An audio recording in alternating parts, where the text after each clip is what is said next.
अजणा रोगरे आक्रांत होउछंती पड़ियार 1000 रु ऊर्ध्व लोक भयभीत अवस्था अछंती पड़ियावासी। मालकानगिरी जिला पड़िया ब्लॉक अंतर्गत पड़िया गाँव में 1000 रु ऊर्ध्व लोक अजणा रोगरे आक्रांत होइछंती। पाखापाखि 1 मास धरी एही अजणा रोग पड़िया गाँव कुंभार साहिरु प्रथमे आरंभ होई धीरे धीरे संपूर्ण पड़िया नगर को व्यापी जाइछि। पड़ियावासी एबे एही अजणा रोग व्यापीबारु भयभीत अवस्था अछंती। पड़िया गोष्ठी स्वास्थ्य केन्द्र में पीड़ित रोगी माने चिकित्सा करने जाई रक्त टेस्ट करी नेगेटिव जना पड़िबा परे रोगी माने भयभीत होई चिंतारे अछंती।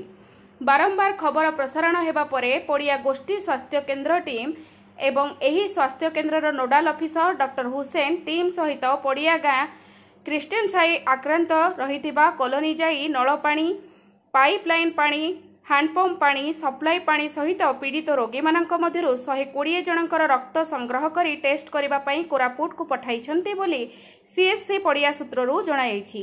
पड़ियावासी राज्य सरकारक पाखरे गुहारी करिछंती शीघ्र एक मेडिकल टीम पठाई जांच करी रोग चिन्हट करी सेमानंकु उपयुक्त चिकित्सा करी सुस्थ करिबा पई अनुरोध करछंती। एबे पड़ियावासी एते भयभीत अछंती जे बिना रोग नाम जानि परि केमिति सेमाने चिकित्सा कराइबे केबे एही रोग विषय रे जिला स्वास्थ्य विभाग सठिक तथ्य जानी ठीक चिकित्सा आरंभ करिवे अपेक्षा रे पड़ियावासी। मालकानगिरी जिल्लारू पड़ियारू गोविंद मंडलक रिपोर्ट न्यूज ओडिशा 30। आज प्राय 1.5 मास होलानी अजणा रोग आम पीड़ित अच्छु। बर्तमान ज्वर आरंभ हम तापर नहीं गोड़ बता हम राज्य सरकार अनुरोध करुचे अति शीघ्र नहीं कि मेडिकल टीम को पटाई कर लोक मान सुस्थ कर व्यवस्था रुहतु। कौन बोल लोक मैंने बहुत पीड़ित अच्छा कम दाम कर गोटे 20 दिन 30 दिन अच्छी घर रही रोचे खाଇବା पीवा कष्ट होती शीघ्र सरकार को अनुरोध करमको जगह बोली।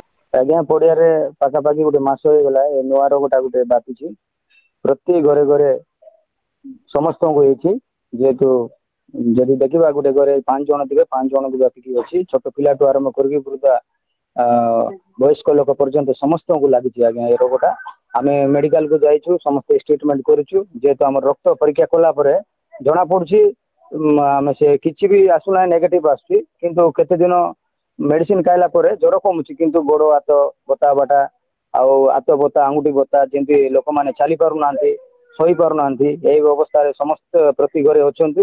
मु राज्य सरकार को अनुरोध करुच्ची अति शीघ्र आमर ये नुआ रोग कौन आसी प्रति राज्य गोटे मेडिकल टीम को राज्य पठेकी आमर जीवन रक्षा करेंगे बोली मो आमर मुख्यमंत्री को अनुरोध करछि।